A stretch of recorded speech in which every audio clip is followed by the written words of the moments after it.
Okay, so just a formal hello and welcome to our grant launch webinar.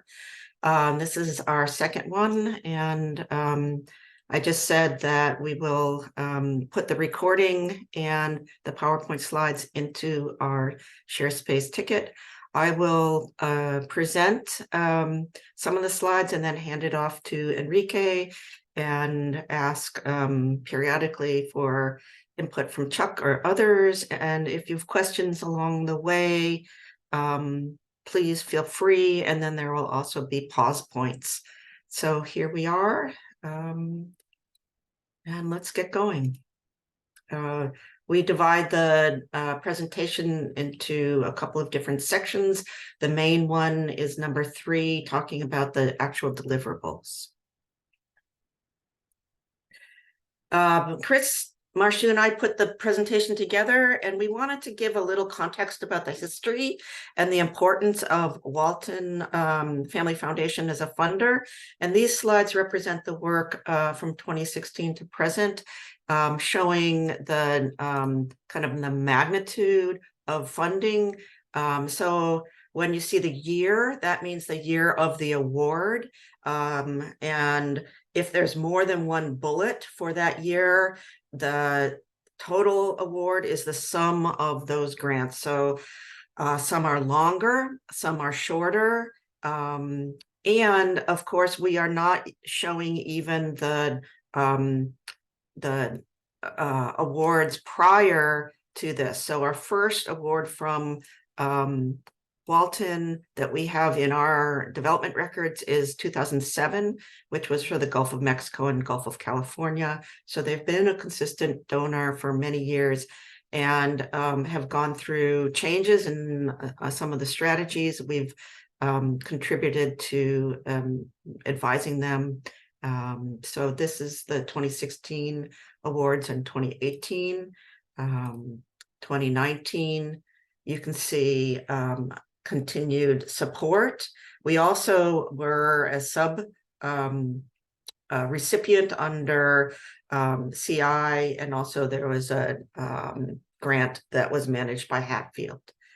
The range of funding is pretty great. And then the most recent one, 2021, that we are finishing now, the focus and transition grants, the exit fisheries, and then our sub-award matching under SPDA, and now this award focus, renewal for our focus fisheries, as well as the specific grant funding Peru, squid and mahi. So that's kind of gives this background, and maybe Chuck or Enrique, if you want to add any comments, this would be a good spot.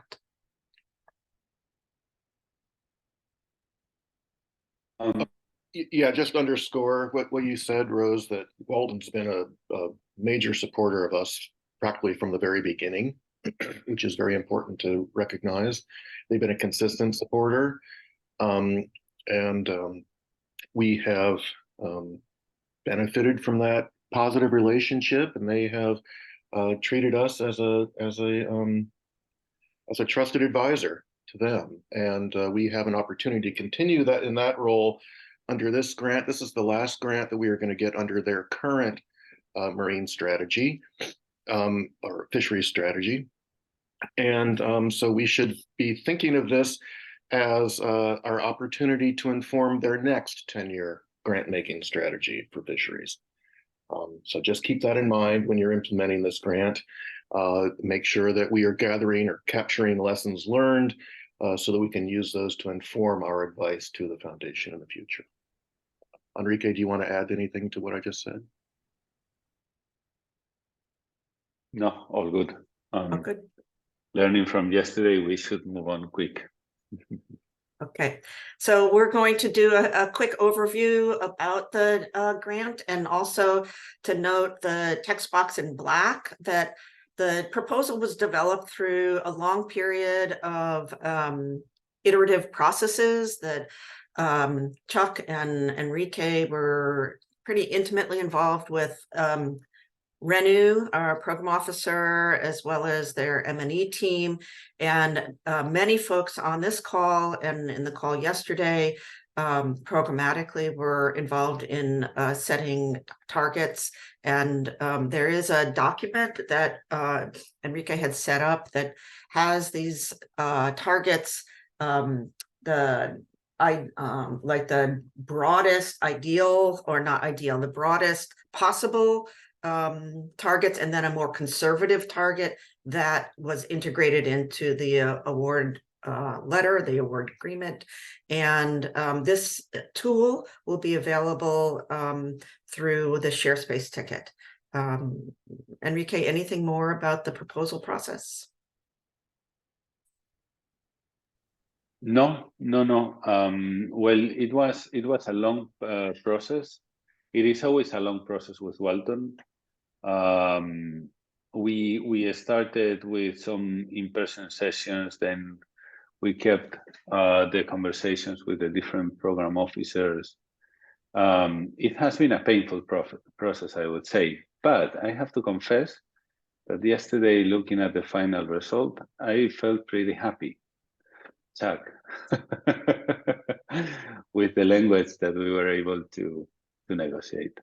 Yeah, no, I agree. And one thing I would underscore, I think one of the reasons you're probably happy, Enrique, is that this was the broadest internal consultation about deliverables that I think we've ever had for a Walton grant. So many people had a chance to provide input and comment on draft deliverables. And I think for that, that's one of the reasons that you are happy. So everybody should be happy because this is the result of co-designs. Don't complain. Okay, let's move on. All right. So technically, the grant start date was September 15, and this allowed us kind of a crossover period, short period. The current grant, a focus grant, ended just in October, so that was helpful for finance. It is 30 months, so it is less than a 3-year grant, but it is not short. We do have reporting, both written and quarterly check-in calls. You will see that it has fewer interim written reports, 1 interim report, and then our near final report. And the third bullet here represents an evaluation process that takes place toward the end of the grant. And this happened this year as well. It requires calls and meetings with our program officers and the M&E team from Walton. And I think that there is final written documentation of that that we have from the previous grant. And I don't think in the last webinar for, our last grant with them, I don't think we talked about this in the webinar. And Walton is doing more and more to incorporate this review processes before the grant ends. And then we have our final report, written report. In addition, this time we had check-in calls. Some of those were handled individually with program officers, and others were more formal presentations. Development is in the process right now of clarifying with Renew and how these will be scheduled, when they'll be scheduled, who will be there, and what format. So please stay tuned, and we'll probably tap into various folks to join those. So that's our reporting requirements. This slide is meant to show the fisheries that are covered and the program officers, and I'll hand this over to Enrique to speak a little bit more about this. And also the way the grant is structured into 3 goals. The fisheries are a bit different in goal 2 than goal 1 and goal 3. Enrique? Yeah, so, well, this is the distribution of fisheries by program officer. This puts us in a very challenging situation when it comes to doing the regular checking calls, because until now we have been doing them by fisheries. So there are interests that the program officers might have in specific regions, and they might need, some questions might pop up for people who are not in the call, and so on and so on. So there is some work that we still need to do to agree upon with Renewal on improvements in these regular checking calls that we are having with Walton. It's not easy. I think one of the main challenges in webinars is that people get distracted very quickly. And if you go to a webinar for someone to present something to you, you can disconnect really quick. So we have a challenge in front of us that we will need to resolve. So we are planning to work with Renewal on identifying how to better structure these calls. Now, this grant has 3 goals. The first goal is about increasing the demand of sustainable products. The second goal is about increasing the supply in the focus fishery, from the focus fisheries. Goal 3 is information systems. Now, goal 1 in the focus fishery covers all the Walton focus fisheries. Now, goal 2 does not cover, well, all the Walton, all the Walton sectors and most of the Walton focus fisheries. Goal 2 is all the focus fisheries minus Peru squid, Peru mahi, and regional mahi. Because the work from the fisheries team in those fisheries, the work in country, the policy work, and so on, was transferred to another grant, which is that separate 1.5 million Peru jumbo flying squid and mahi grant. Goal 3 covers all Walton fisheries as well. So this slide talks about the other grants related to this Walton Focus Grant, and it provides a context to show that other funders are also involved and matching this work or related work. More comments, Enrique? No. Well, what this says is that this grant does not exist in isolation. It is totally related with other grants that we receive, and also talks about the capacity that the Walton grants give us to get match funding. So the Walton grant is not only important because it covers many people and it enables us to do many different things. It's also important because it enables us to use it as match funding for other grants. So all the grants that you see in this table are matching the Walton Focus Grant.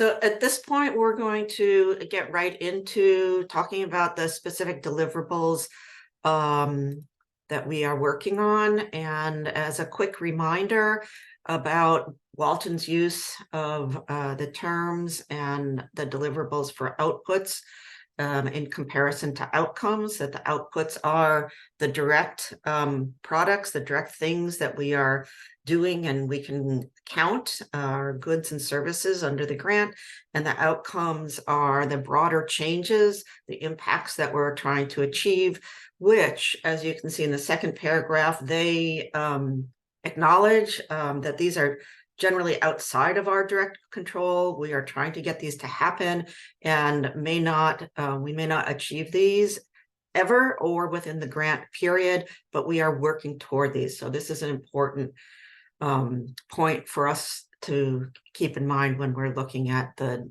deliverables in the next slides. All right, Enrique, over to you for each one of these. Well, as I mentioned before, goal 1 is about increasing the demand of sustainable products and mobilizing the upper levels of the supply chain. So it says SFP catalyzes buyer partners, both retailers and food service, and their suppliers to demand fishery sustainability improvements, support sustainable fisheries policy changes, and increase investments in seafood sustainability. This is pretty similar to the language that we have in the current grant. So under this goal, we have 2 outputs and several outcomes. I would like all of you to have clarity about the Walton definition of an output and the Walton definition of an outcome. And this is exactly that slide, very summarized slide that Rose has shared some minutes ago. The reason why it's important is because the outputs are something that we will have to deliver because they are under our control. So Walton is giving us funding to develop a number of products, a number of outputs. Now, our theory of change is that by developing those outputs, those outputs will trigger an outcome, but the outcome is out of our control. So if we are able to achieve the outcome, that's great. But as it is out of our control, we might have good reasons for not achieving the outcome. However, we very rarely will have good reasons not to achieve the output. So output 1.1 is very similar to the current 2021 grant. It's about TMIs. We will follow the same reporting structure. And this is a continuation of what we have been doing until now. So it basically says SFP requests specific retailers and supply chain roundtable participants to implement 9 TMIs for either fisheries improvements or policy improvements as described in the attached background paper. So this is referring to the background paper that we used to inform the development of the outputs and outcomes. So there is a list of expected fisheries. You can check in the tracking table, the tracking spreadsheet that Rose mentioned before, where you will see what are the ideal targets that were set by all the SR leads and the markets team, and the conservative targets, which are the ones that you can see in this table. So the conservative target that we agreed upon with Walton is 9 TMIs. Now, Walton doesn't know that we have an ideal target and a conservative target, of course. But the idea is to develop, so the process was to first identify what we could be able to do in the ideal world, and then bringing that number down, that target down, because it's always better to over-deliver than to under-deliver. So this output 1.1 should result in outcome 1.3. So basically, if we design and implement TMIs, targeted retailers and SRs should be acting. And the commitment that we have here, or the goal, or the outcome out of our control, is that once we implement the TMIs, the 9 TMIs, at least 5 at least retailers and SRs act on 5 TMIs, 5 out of 9. That is the outcome. Now, this first output and outcome was thought, so the rationale when developing the grant was that there are two types of markets, even in the US and the EU and Japan. So basically, when we started the discussions with Walton, they were thinking that as markets in the US and the EU, by default, they have sustainability commitments, and we would be able to mobilize all of them. And that is not the case. Within the markets of the EU or the US, there are supply chains, there are commodities, there are sectors where we can implement TMIs because retailers and suppliers already have commitments. They have commitments with sustainability, but also in the US and the EU market, there are supply chains, there are commodities, there are sectors where there is not any single commitment. That is the case, for example, with Octopus in the US, where most of the production goes to the food service, and we wouldn't have any leverage to engage suppliers or retailers in TMIs. This is the reason to exist of this output 1.2. So in those sectors, in those commodities, in those supply chains where buyers in the upper levels of the supply chain do not have yet commitments, SFP will develop 7 tailored capacity building sessions to build awareness of relevant regulatory frameworks and other tools available to industry and their partners to enable increased market leverage for management improvements in key seafood sectors and focus fisheries. So basically, what we are taking for granted, the assumption here is there are some supply chains where we don't have leverage. So what we will do is to build that leverage. To do that, we will develop some, we call it capacity building sessions, but it is more like awareness campaigns to inform supply chains about the liabilities that they are adopting and the risks, reputational risks as well, that they are adopting by purchasing from specific fisheries where there is IUU, where catch documentation systems are not robust enough, and so on and so on. Output 1.2 should trigger outcome 1.4, which is that 14 companies targeted by these capacity building sessions take any action in support of sustainable fisheries. So this is really, really broad, but it is out of our control. Enrique, one thing you said in the other webinar yesterday is pointing out that 1.4, these are different companies than those implementing the TMIs. Yeah, so thank you, Rose, for the reminder. So based on the rationale that I have just explained, Walton officers asked us to separate those companies so that we don't claim that a company is doing the two things. So what we committed was that these 14 companies taking actions were separate from those implementing TMIs.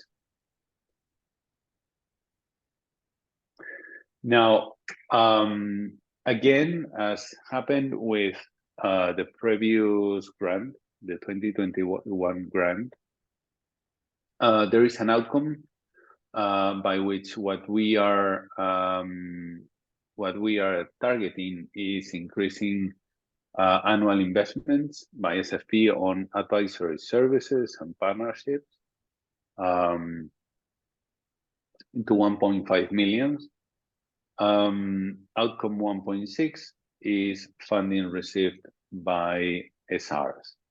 So in the current grant, these two amounts, what we were getting from advisory services, partnerships, and the funding coming through SRs, were reported together.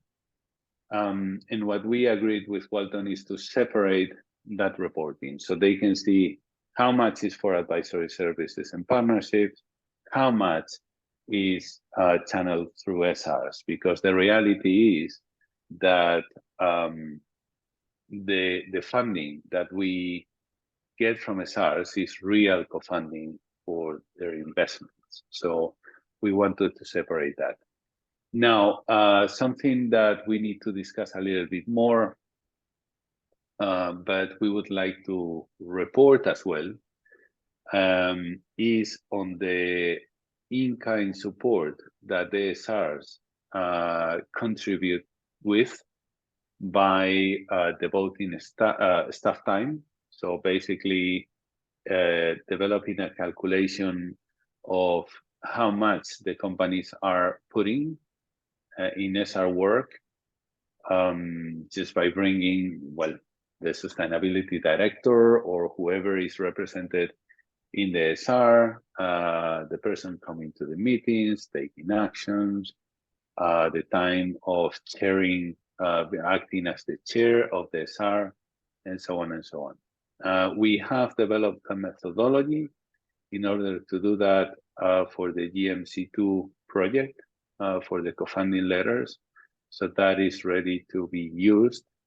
And it would be great to start to report this to Walton. Basically because this will help us give more value to their investments. At the end of the day, the difference between SFP and many of the Walton grantees is that the Walton grantees many Walton grantees implement in isolation, so they get the funding and they do activities. What we do is to get the funding and engage others to do activities. That is, in a way, it is the secret recipe of our sauce, and we have to make our grantees more aware of what is the value of their investments in SFP. And Enrique, I'll just add here, like our reporting for the 2021 grant, CHISA is preparing the financials, reporting templates for this, and we'll work with the teams listed to make sure we have the presentation, so we have the ancillary report. And as Enrique said, that these are separated out as two separate outcomes, but as you can see in the column here on the slide for indicator and measure, we'll be presenting those as in one ancillary report, but clearly identifying the success against the goal that's listed in the outcome. Ian, you have a question? Yeah, it was just quite a generic question, Enrique. What relevance does Walton see in OC 1.5? You know, like I don't understand. I know we've got that in the grant and we're going to have to report on it, but I always struggle to see what relevance increasing industry annual investment in SFP advisory services and partnerships has to Walton focused fisheries, because they could be giving us money for anything, you know, through advisory services. So I just struggle to understand why that information is a requirement from them. Well, I think because of the historical support, I guess. I mean, they have helped us to build systems, and I think they want to see the continued value of those systems. That is on one side. The other side is that at the end of the day, it is part of their theory of change. So I think this helps them to, again, to internally give value to the investments they are making on SFP, because if you look at the history of SFP, at the beginning everything was funded by donors, and there was an expectation that at some point most of our income would come from a more sustainable source. So this is part of the success story in a way for Walton. But I totally understand what you point, and that was the reason why we ended up dividing outcome 1.5 and outcome 1.6, because we soon realized that what they really wanted to know was how much was real direct match funding for their grant. Okay, thanks, Enrique.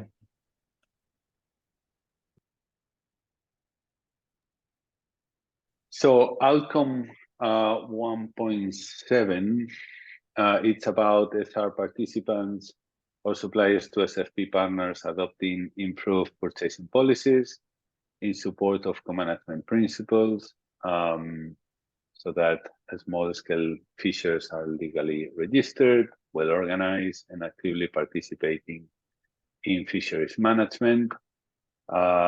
Improve purchasing policies to reduce IUU, no tolerance of human rights abuses, or improve science-based management, something that the SR leads are already working on. So goal 2 is about increasing the supply of sustainable products from focus fisheries. It says SFP efforts to build capacity of fishers, processors, and exporters to engage in fishery sustainability improvements, deliver improved science-based participatory management. So this is pretty similar to the language in goal 2 of the 2021 grant. There are some nuances that are important. And here again, in the focus grant, goal 2 does not include Peru squid, Peru mahi, and regional mahi-mahi.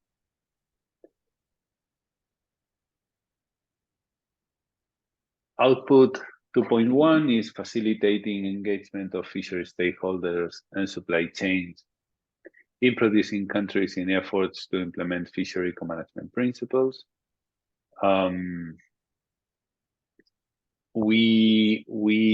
Our output is to report annually on at least 11 examples in at least 6 focus fisheries. The idea of example, I know it might sound a little bit weird, but for those of us who are deeply involved in the reporting process, we are familiar with. The reason is when we report, what we do is to develop an ancillary report from the fisheries team, from the working in producing countries, that in which we report by fishery. And within, for each fishery, we report on the 4 co-management principles. Well, the 3 co-management principles that we are pushing for: security in your rights, improvements in security in your rights, in organizational development, in participatory management. And when that happens, we report as well cases where fishers start to balance rights and responsibilities, engage in science, in data gathering, and so on and so on. So each of those would be considered an example. Just as an example, for example, in jumbo flying squid, we work in all the principles. So in security and your rights, we report on the formalization project. In improving organizational development, we help to develop this fisher folk organization called Zona Pescal. In participatory management, we are helping the fishers to engage with the government in the development of a revised management plan. And we are facilitating as well the engagement of the government and the artisanals and the processing plants in joint research. So in that case, we would be having 4 examples. So it's a pretty doable target, I think.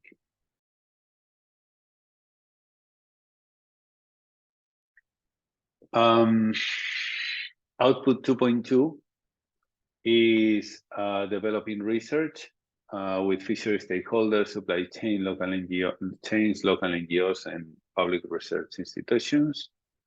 Something that it is already in the making, and it's a continuation of work that we are doing. So it is supposed that based on this work, on output 1.1 and output 2.1 and 2.2 would trigger outcome 2.3, which is that focus fisheries improve their fishers score on secure tenure rights, participatory development. The new fishers scoring methodologies are already available, and the team is working on uploading fishers profiles with the new scores soon in order to report to the 2021 grant. In outcome 2.4, 6 new policies at the management unit level promoted by fishery stakeholders and their supply chains are adopted by government in at least 5 or more of the focus fisheries.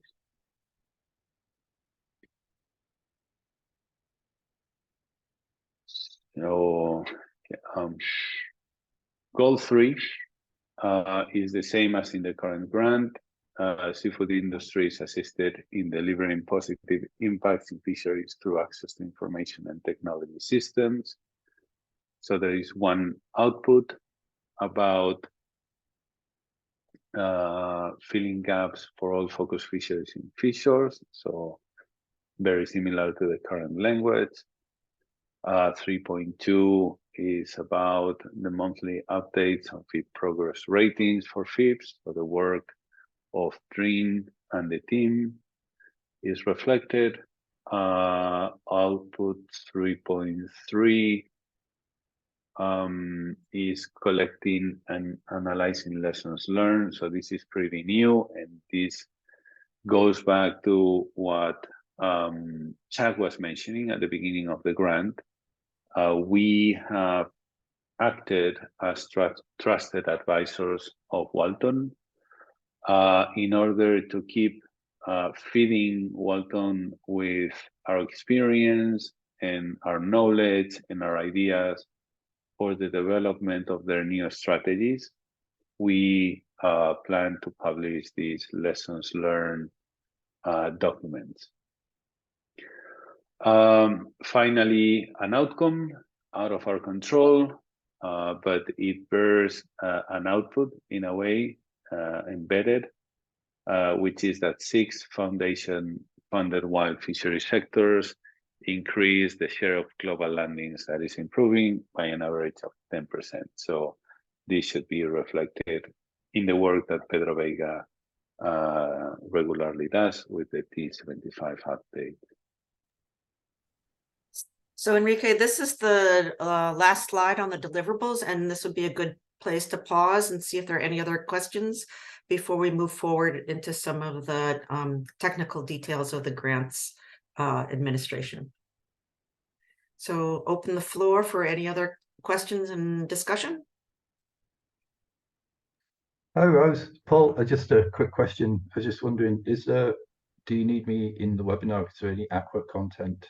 So there is no aquaculture content, but I am glad that you're aware of what's happening. And I guess if you were on the invite list when Chris sent them out, she thought you would be interested. oh yeah, totally, yeah, still very interested. So I was just checking in case it was a big aquaculture surprise at the end.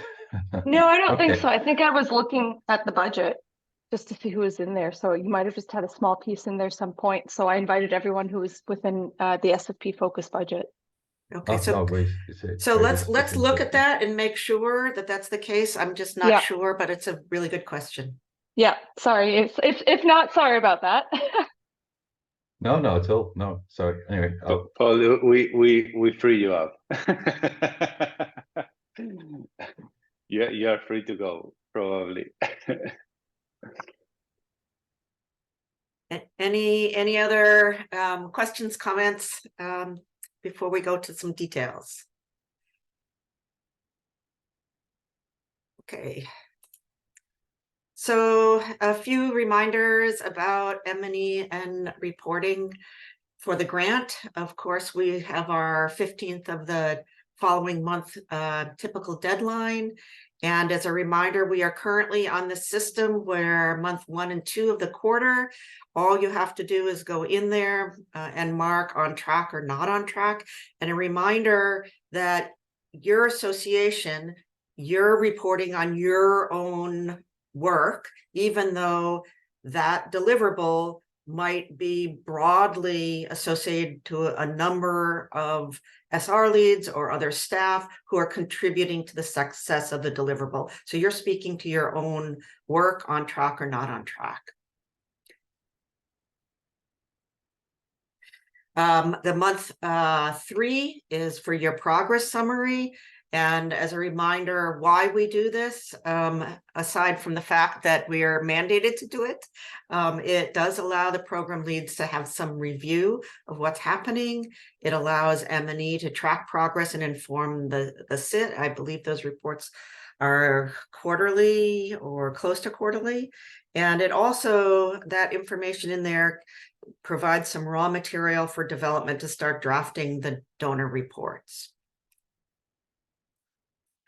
And these bullets here, these reminders are content reminders, including the first one, most important, is right against the deliverable. So what that means is keep the output or outcome in mind when you're writing. Don't just write generally about your work in that area. And if you are including important context, make sure it's linked and related and not just extraneous information that the program lead or M&E or development has to weed through in order to understand the direct relationship with the deliverable.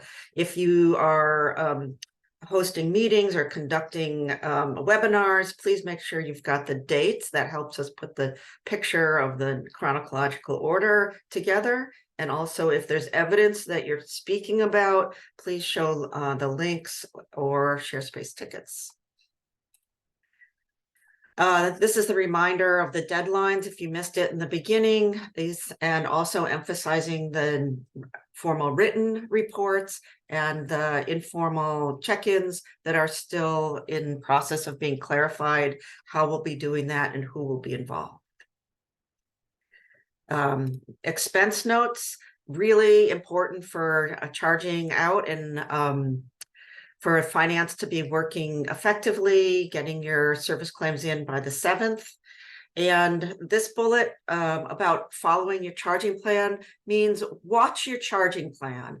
If there's a certain percent or hours listed and you're way under, way over, that's a point of discussion with your supervisor, because that's related to how we're spending out the grant. So if your hours are fluctuating wildly and you're not generally within your allotment, that can be a concern, because it can lead to an overspend or an underspend and the need to reclass. And this creates quite a burden on the finance team and the Terra team to go back through and make these kinds of corrections. So this is emphasizing open communication about your time, and for program leads and supervisors, if there are problems with time allocation, this needs to be bumped up so that finance and development are aware, and of course the project leads. This kind of last slide is just a reminder that there are share space tickets. Development creates one for the proposal period and one for the reporting period. We will put the PowerPoint slides in there. There'll be a link to the recording and also a copy of the tool that Enrique was talking about, where the targeted the target setting took place, and you can see each of the fisheries. And if you are interested in more detail about how all this works, Amalia has in ShareSpace 8155 the massive mapping of all the deliverables for all the grants that people are involved in. And I think that is it for our slides, and we have time for more discussion and clarification as needed. And also over to Enrique or Chuck for any final comments.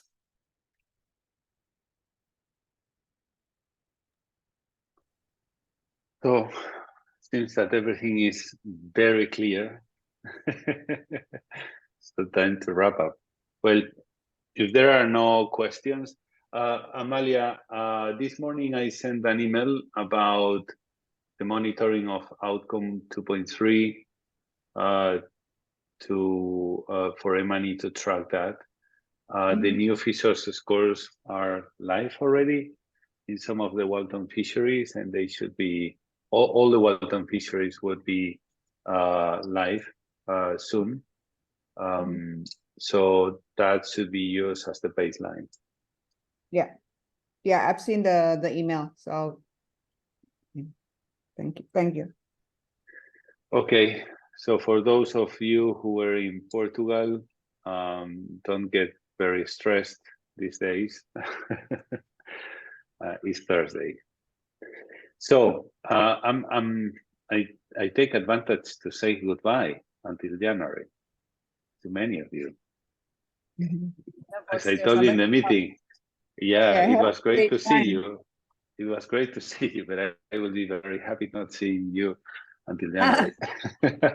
And Enrique, do you have someplace in a ticket or a document who is handling what? So that development can. I am preparing some handover notes. But mainly the main message is that most of the role will be taken on by Pedro.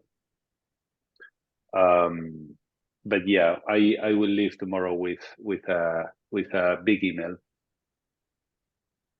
And don't forget to look on our Walton Focus report and only. Yes. I own the Walton Focus report, the Oceans 5. I don't know if I will start my sabbatical tomorrow. You leave with a big smile too, so we're not feeling too sad. Yeah. Okay. Have a Thank good you one, very much. Enrique. Thank you, Enrique. Bye. Thank you. Enjoy, Bye-bye. Bye-bye. Terima kasih. Thank you all. Bye. Bye-bye. Thanks. Right.